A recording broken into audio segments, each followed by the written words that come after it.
ఖమ్మం వెళ్దాం. ఖమ్మంలో ఒక హాట్ టాపిక్ జరుగుతూ ఉంది. అమరావతి నాగ్పూర్ మధ్య నిర్మిస్తున్న గ్రీన్ ఫీల్డ్ హైవే సర్వే చేస్తున్నారు. రైతులకు అయితే మద్దతుగా సమాచారం ఇవ్వాలని అధికారులు అంటున్నారు. తెల్లవారుజామునే రైతుల పంట పొలాల్లోకి వెళ్లారు. అయితే పొలాల్లోకి వెళ్లిన నేషనల్ హైవే అథారిటీ ఆఫీసు అధికారులు అయితే వెళ్లారు. ఇండియా సర్వే రెవెన్యూ అధికారులు ఖమ్మం రూరల్ మంగళగూడెం నుంచి ప్రారంభమయ్యారు. దీని మీద పూర్తి అప్డేట్స్ మా ఖమ్మం ప్రతినిధి ఉపేందర్ అందిస్తారు. ఉపేందర్, చెప్పండి.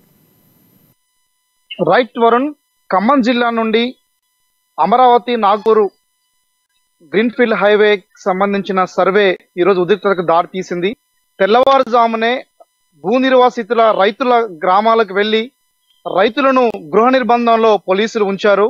దాదాపు 2 నుంచి 300 మంది పోలీసు యంత్రాంగం బలగాలను మోహరించి ఖమ్మం నగరాన్ని పూర్తిగా చుట్టుముట్టి బలవంతంగా national highway authority of India అధికారులు, రెవెన్యూ అధికారులు, పోలీసులు తెల్లవారుజామునే పొలాల్లోకి ఎటువంటి సమాచారం ఇవ్వకోకుండా రైతుల పొలాల్లోకి వెళ్లి సర్వే నిర్వహించారు.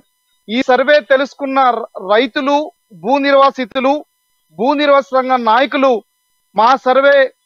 మా భూముల్లోకి మీ సర్వే చేయొద్దు, మేము మా డిమాండ్స్ అంగీకరిస్తానే సర్వేకి ఒప్పుకుంటామని చెప్పిన నేపథ్యంలో పోలీసులు వారిని అక్కడ నిర్బంధంలో అరెస్ట్ చేసి దారుణంగా ఈడ్చుకెళ్లారు.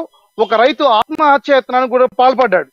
ఈ నేపథ్యంలోనే దాదాపు మార్కెట్ రేట్ కంటే అత్యంత దారుణంగా మాకు మీరు భిక్షం వేస్తా ఉన్నారు, మార్కెట్ ధరలకు అనుగుణంగా మాకు భూములు ఇవ్వాలని చెప్పేసి కూడా భూ నిర్వాసితులు కోరుతా ఉన్నటువంటి నేపథ్యంలో ఖమ్మం కలెక్టరేట్ కి గతంలో భూమి సేకరించినప్పుడు ఎకరానికి ₹1,00,00,000 పరిహారం ఇస్తే ఇప్పుడు అమరావతి నాగ్పూర్ గ్రీన్ఫీల్డ్ హైవే బాధితులకు మాత్రం లక్షల్లో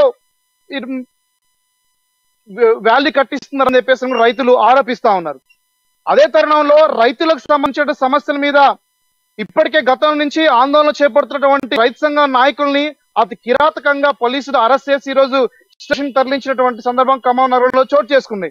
ఖమ్మంకి సంబంధించి మంగళగూడెం నుండి ఖమ్మం కలెక్టరేట్ మీదుగా ఎరుపాలెం వరకు సుమారు 75 నుంచి 80 కిలోమీటర్ వెళ్లేటువంటి ఈ యొక్క గ్రీన్ఫీల్డ్ హైవే, దీని ద్వారా అనేక మంది ఈ రోజు భూ నిర్వాసితులుగా మారిపోయి తీవ్రమైనటువంటి ఆవేదన చెందుతున్నటువంటిది కూడా ఖమ్మం జిల్లాలో కనబడతా ఉంది. వరుణ్, ఎటైతే ఉపేందర్ చూసుకున్నట్లయితే వీళ్ళకి ఎటువంటి నోటీసులు ఇవ్వకుండా రెవెన్యూ అధికారులు కానీ పోలీసు యంత్రాంగం కానీ ఎందుకు తెల్లవారుజామున వెళ్లాల్సిన పరిస్థితి ఎందుకు వచ్చింది పొలాల్లోకి? భూ నిర్వాసితులు ఇచ్చినటువంటి డిమాండ్ ఏదైతే ఉందో తమ భూములకు మార్కెట్ ధరకు అనుగుణంగా మీరు ఇవ్వాలి అని చెప్పి పరిహారం ఇవ్వాలని చెప్పేసి కోరారు. కానీ వీళ్ళు ప్రభుత్వ అధికారులు ఇచ్చేది కేవలం లక్షల్లో ఉంది. కానీ మార్కెట్ వాల్యూ ప్రకారం ఎకరానికి 5 కోట్ల పైగా పలుకుతున్నటువంటి ఈ భూములు అనేది సక్రమంగా నిర్ణయించలేదు. దీనిపై ఖమ్మంలో ఉన్నటువంటి ప్రస్తుత రాష్ట్ర రవాణా శాఖ మంత్రి పువ్వాడ అజయ్ కుమార్ ని రాత్రి కలిసి మాకు పరిహారం ఇవ్వకుండా, సరైనటువంటి నిర్ణయం చేయకోకుండా మీరు సరైన చేయడానికి లేదండి, దానికి సహకరించాలని కోరినందుకు మంత్రి కూడా భరోసా ఇచ్చాడు.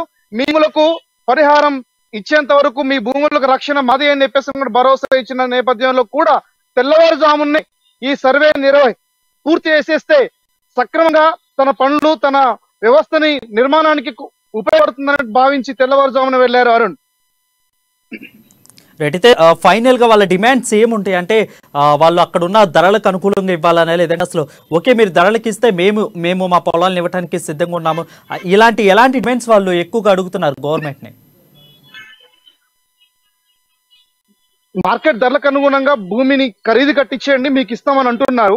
కానీ అధికారులు మాత్రం దానికి కుదరదు, నిబంధనల మేరకు మేము ఇస్తామని అన్నారు. కానీ అధికారులు మాత్రం నిబంధనల్ని ఉస్కాకి చేసి సిటీకి, ప్రజా జీవనానికి దూరంగా నిర్మించాల్సిన రోడ్లని సిటీ మధ్యలో నుంచే తీసుకెళ్తున్న నేపథ్యంలో కూడా అధికారులు భిన్నంగా ఈరోజు నిర్ణయాలు తీసుకుంటున్నారు. కానీ రైతుల విషయంలో మాత్రానికి చట్టం ఉందని చెప్పేసి అడ్డంకులు చెప్తా ఉన్నారు. దీనిపై రైతులకు సంబంధించినటువంటి బహిరంగ మార్కెట్ లో ఎంతైతే ఖరీదు ఉందో ఆ ఖరీదుని కట్టించాలని చెప్పేసి ఇప్పటికే ఖమ్మం మాజీ ఎంపీ పొంగులేటి శ్రీనివాసరెడ్డి ప్రభుత్వం డిమాండ్ చేస్తా ఉన్నారు. సిపిఎం కూడా ఈ రోజు రైతుల అరెస్ట్ ని ఖండిస్తూ భూ నిర్వాసితులకు న్యాయం చేయాలని కూడా ఈ రోజు దిష్టిబొమ్మ దహనం చేసింది.